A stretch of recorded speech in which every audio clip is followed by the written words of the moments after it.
So I've just recently upgraded to the Sony A6600, which now has animal eye autofocus, and seeing as the horses have just been put in the field behind our house again, I thought it would be the perfect opportunity to go and test it out.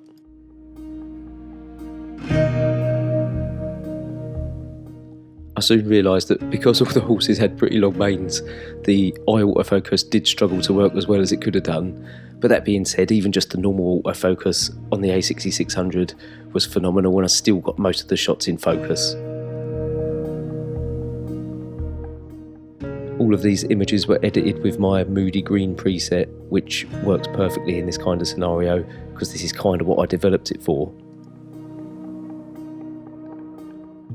All of my footage over the last couple of years has all been shot on the 6500 using the Cine 4 picture profile.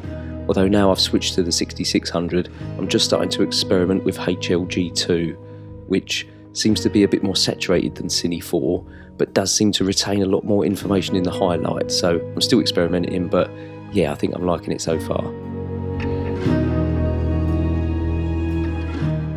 As for images, I'm still shooting in RAW and picture profile too.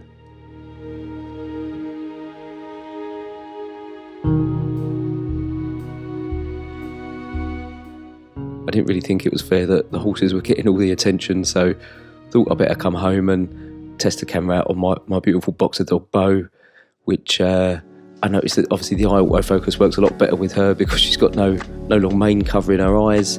Although it did struggle a couple of times, I think, just because she's got quite a black mask around her eyes. You know, I guess that the camera it finds it a bit harder to detect her eyes, but I'd still say that 95% of the shots were all in focus.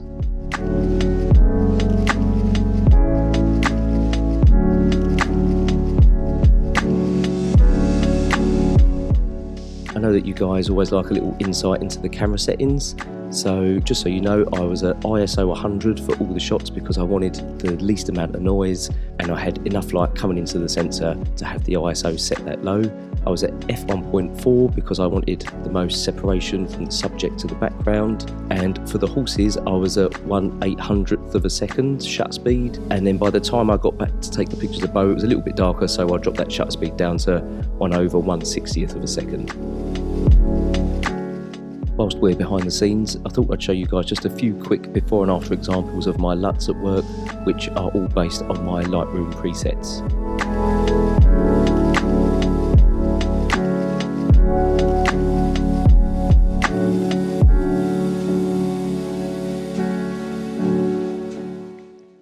So because this video was pretty short and sweet, I thought I'd give you guys a real quick rundown of the behind the scenes editing of these pictures, which was pretty straightforward because I'd say 99% of them were kind of like a one-click edit. I'd just apply my preset, in some cases make a couple of minor tweaks, and that was it. So I'll give you an example. So here's a picture, straight out the camera, raw file, not done any edits yet.